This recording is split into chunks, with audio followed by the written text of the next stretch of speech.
पंचदशोध्यायः। शुकदेव जी के विवाह के लिए अस्वीकार करना तथा व्यास जी का उनसे श्रीमद् देवी भागवत पढ़ने के लिए कहना।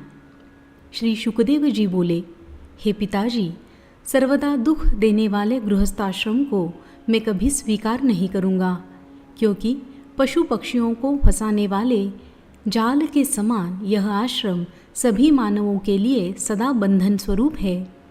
हे तात, धन धान्य की चिंता में व्याकुल लोगों के लिए सुख कहाँ दिखाई पड़ता है।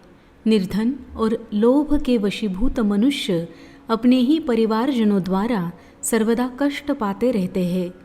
इंद्र भी वैसे सुखी नहीं रहते जैसा एक सुखी निस्पृह भिक्षुक रहता है। तब भला इस संसार में तीनों लोकों का वैभव पाकर भी दूसरा कौन सुखी रह सकता है। किसी तपस्वी को तप करते हुए देखकर स्वर्गलोक के स्वामी इंद्र भी चिंतित हो उठते हैं और उनके तप में अनेक प्रकार के विघ्न करने लगते हैं। ब्रह्मा भी सुखी नहीं है और मनोरम लक्ष्मी को पाकर भी विष्णु सुखी नहीं है। उन्हें भी दैत्यों के साथ युद्ध के द्वारा निरंतर कष्ट सहन करने पड़ते हैं। उन ऐश्वर्यशाली रमापति विष्णु को भी सुख प्राप्ति के लिए अनेक प्रयत्न करने पड़ते हैं और कठोर तपस्या करनी पड़ती है। इस संसार में किसको बहुत सुख है? भगवान शंकर भी सदैव दुखी रहते हैं, ऐसा मैं जानता हूँ, क्योंकि वे सदैव तपस्या करते हुए भी दैत्यों से युद्ध करते रहते हैं।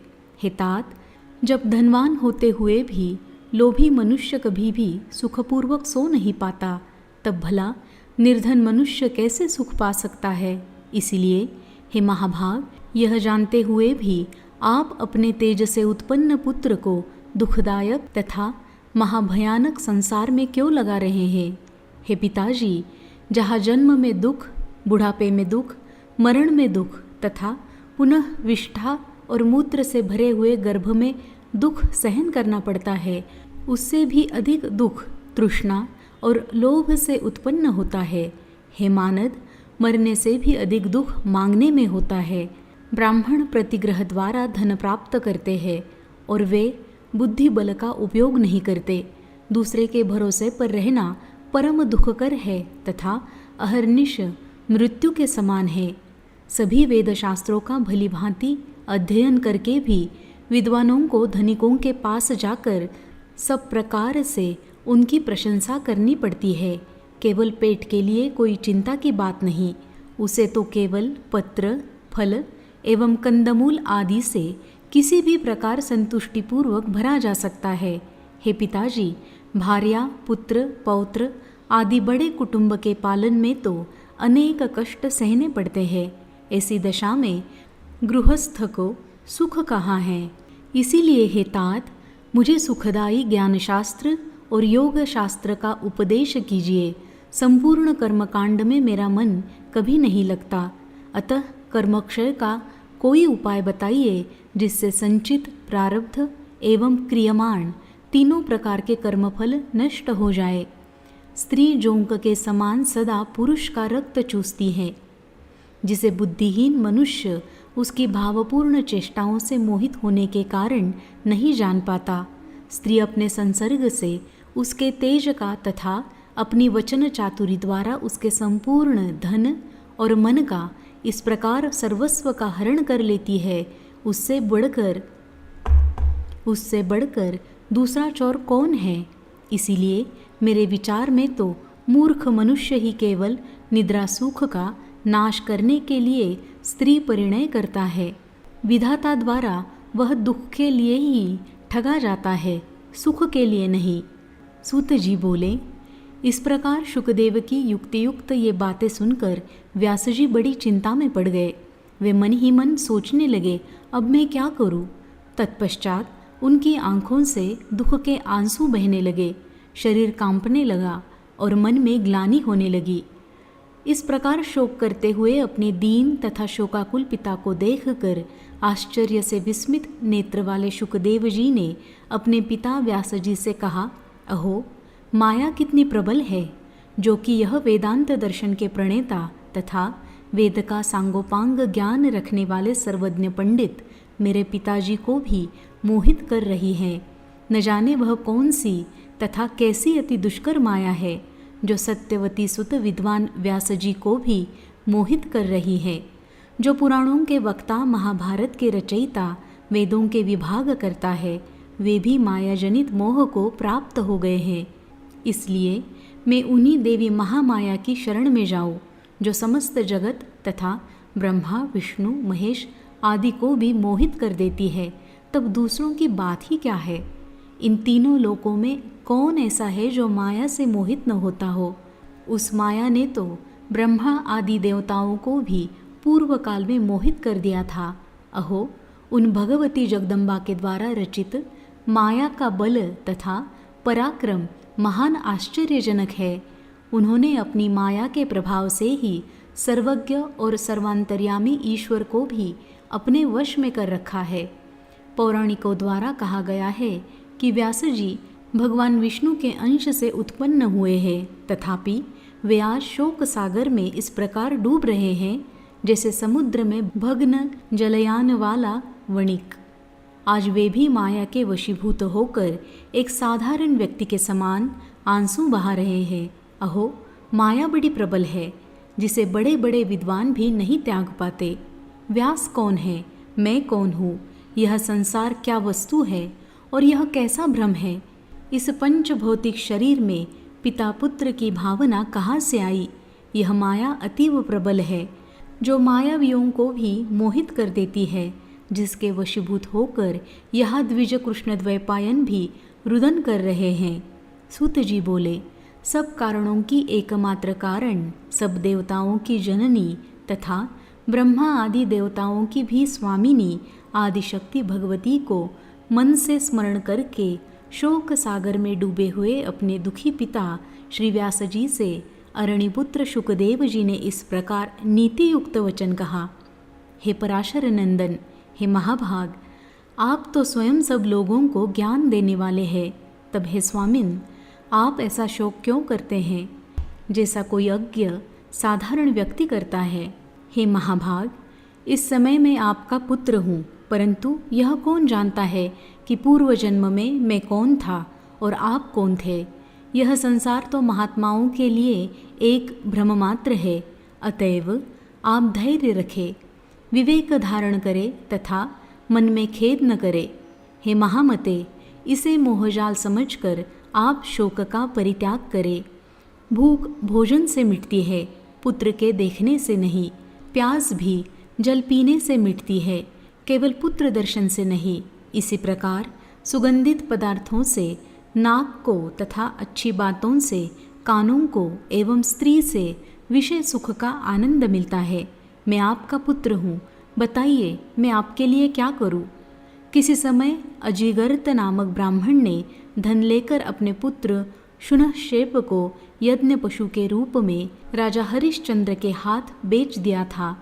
सुख का साधन केवल धन ही है, धन ही सुख की राशि है। अतः यदि आपको लोभ हो तो धन का संचय कीजिए। मैं आपका पुत्र हूँ, अतः आपके सुख के लिए मैं क्या करूँ। हे महामते, आप दैवज्ञ है, अतः हे मुने, आप मुझे अपनी बुद्धि से ऐसा ज्ञान दीजिए जिससे मैं गर्भवास जनित महान भय से मुक्त हो जाऊँ।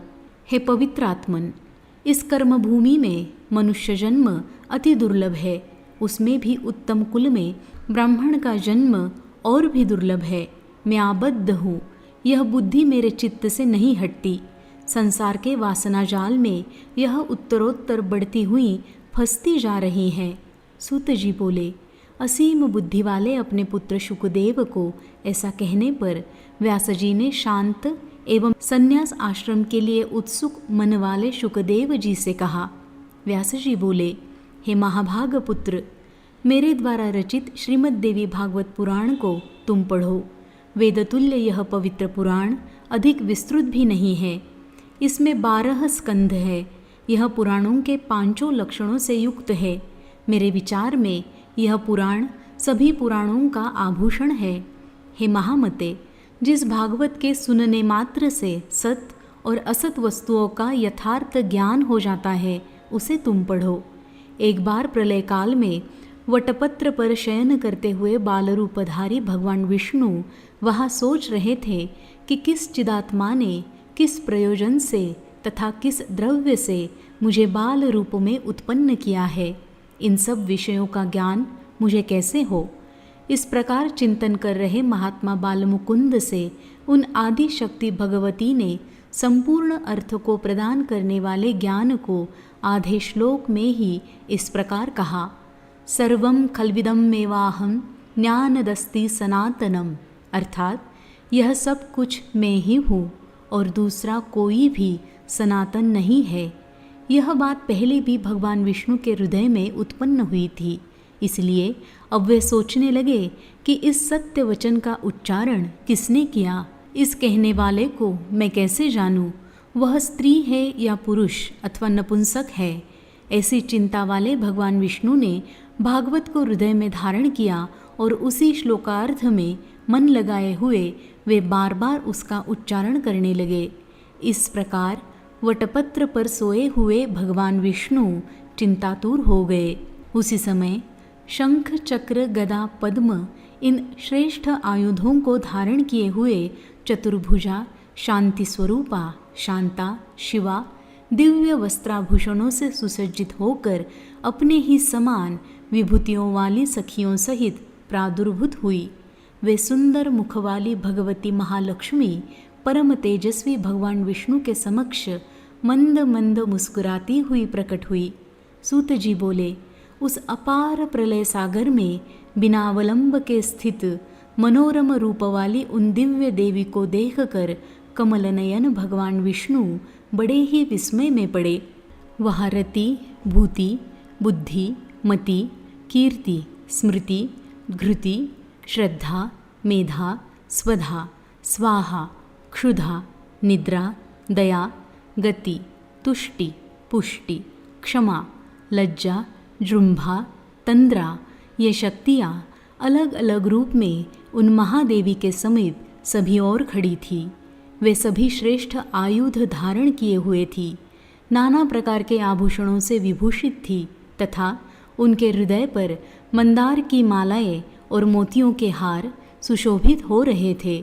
उन भगवती महालक्ष्मी तथा उनकी सभी अन्यान्य सखियों को उस प्रलय सागर के जल में उपस्थित देखकर भगवान विष्णु के मन में बड़ा विस्मय हुआ।